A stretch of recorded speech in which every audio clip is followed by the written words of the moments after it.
Ci. Harus berjuang mencari makanannya sendiri.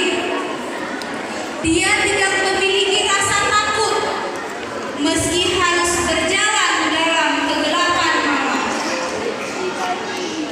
Remaja hingga dewasa, ia tinggal bersama bapak mudanya. Ya. Dia mulai belajar menjadi seorang datu atau dukun. Pada akhirnya ia pun menjadi seorang dukun terkenal.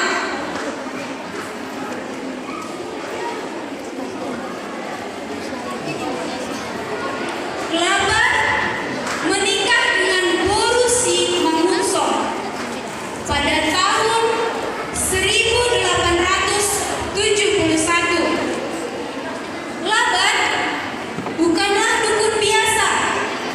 Dia didaulat menjadi Datu Bolon. Menjadi Datu Bolon harus lebih dulu diuji kemampuan berdukunnya. Mulai harus memiliki kemampuan secara fisik seperti menemukan pencuri, meramal, membuat racun, dan kemampuan-kemampuan lainnya. Setelah sukses menjadi seorang Datu Bolon, namanya berubah menjadi Opung Somardai atau Opung yang tidak enak. Sebagai Datu Bolon atau dukun terkenal, Opung Somardai tidak memiliki sukacita dan kesenangan. Dia juga jago berjudi, selalu menang. Tetapi hatinya tidak merasa damai dan selalu merasa tidak cukup. Dengan kejagoannya berdukun, Opung Somardai diangkat menjadi ulu bala atau komandan tentara Sisinga Mangaraja melawan penjajahan Belanda atau bule. Pernah dalam suatu pertempuran dengan tentara Belanda di daerah Tangga Batu, Laban tertembak dan terluka. Mulai dari situ, dia sangat membenci orang bule. Pada waktu itu, bule bukan hanya orang Belanda, tetapi juga orang Jerman, yaitu Jendi dari Barmen, Jerman.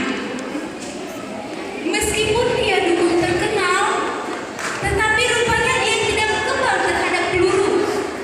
Kedukunannya mulai goyah. Kehidupan di Toba Holbung, tempat tinggal Laban Siahaan yang sangat terbelakang dibandingkan di daerah Rura Sinindu, di mana Jendi Jerman sudah mulai mengajar orang menjadi pintar dan terbuka pada kemajuan zaman. Suatu saat, Laban dan teman-temannya berjalan ke daerah Rura Sinindu. Di perjalanan, mereka disapa oleh seorang bule, Tuan Johansen, dan bertanya, "Kalian dari mana?" Mereka menjawab, "Kami dari Balige." Setelah berbincang-bincang lama, Tuan Johansen mengirimkan surat untuk disampaikan kepada Tuan Pendeta Pilgrim di Balige.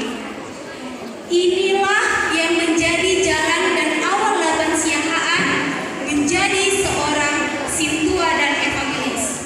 Cepat. Awalnya, pengiriman surat mengalami kesulitan. Apalagi Laban sudah memiliki rasa benci kepada bule. Namun, Tuhan mengasihi Laban dan hendak memakainya sebagai hambanya. Dia mulai tertarik dengan pengajaran Kristen dan mulai belajar setelah lebih dulu membuang semua pernak-pernik kedukunannya pada tanggal 21 April